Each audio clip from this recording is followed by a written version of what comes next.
பெங்களூரில் ஒரு கன்ஸ்ட்ரக்ஷன் கம்பெனியில் வேலை பார்த்துட்டு இருக்காரு ரவிமோகன். ஸோ இவருக்கு இவருடைய கேர்ள் ஃப்ரெண்ட் கூட ஒரு என்கேஜ்மெண்ட் நடக்க இருக்கு. ஆனால் கடைசி நேரத்தில் என்கேஜ்மெண்ட்டுக்கு கேர்ள் ஃப்ரெண்ட் வராததுனால இவங்களுடைய ரிலேஷன்ஷிப் வந்து பிரேக் ஆகுது. இன்னொரு பக்கம் நித்யா மேனன் தன்னுடைய வீட்டுக்கே தெரியாமல் தன்னுடைய பாய் ஃப்ரெண்டை ரிஜிஸ்டர் மேரேஜ் பண்ணிக்கிறாங்க.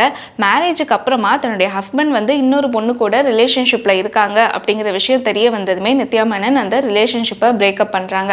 ஸோ காதல் திருமணம் தோல்வி அப்படின்னு சொல்லி ரொம்ப விரக்தியில் நித்யா மேனன் இருக்கும்போது ஒரு குழந்தை பெற்றுக்கலாம் அப்படிங்கிற ஆசை வருது. குழந்தை பெற்றுக்கிறதுக்கு எதுக்கு கல்யாணம் தேவை அப்படின்னு யோசிச்சுட்டு ஒரு ஸ்பெர்ம் டோனர் மூலமாக கன்சீவ் ஆகுறாங்க. குழந்தையும் பெற்று வளர்த்துட்டு இருக்காங்க. இதுக்கிடையில் நித்யா மேனன் வந்து பெங்களூர் போகும்போது எதேச்சையா ரவிமோகனை வந்து மீட் பண்ணுறாங்க. ஸோ இவங்க ரெண்டு பேருக்குமே இடையில ஒரு நல்ல அண்டர்ஸ்டாண்டிங் பாண்டிங் வந்து கிரியேட் ஆகுது. ரவிமோகனுக்குமே வந்து நித்யா மேனனோட அந்த குட்டி பையன் மேலே ரொம்பவே ஒரு பிரியம் வந்து இருக்குது. ஸோ இவங்க 3 பேருமே லைஃப்பில் ஒன்று சேர்றாங்களா? நித்யா மேனன் பெற்றுக்கிட்ட அந்த குழந்தையோட அப்பா யாரு? ஸோ இந்த மாதிரியான கேள்விகளுக்கு விடை தான் காதலிக்க நேரமில்லை படத்துடைய கதை.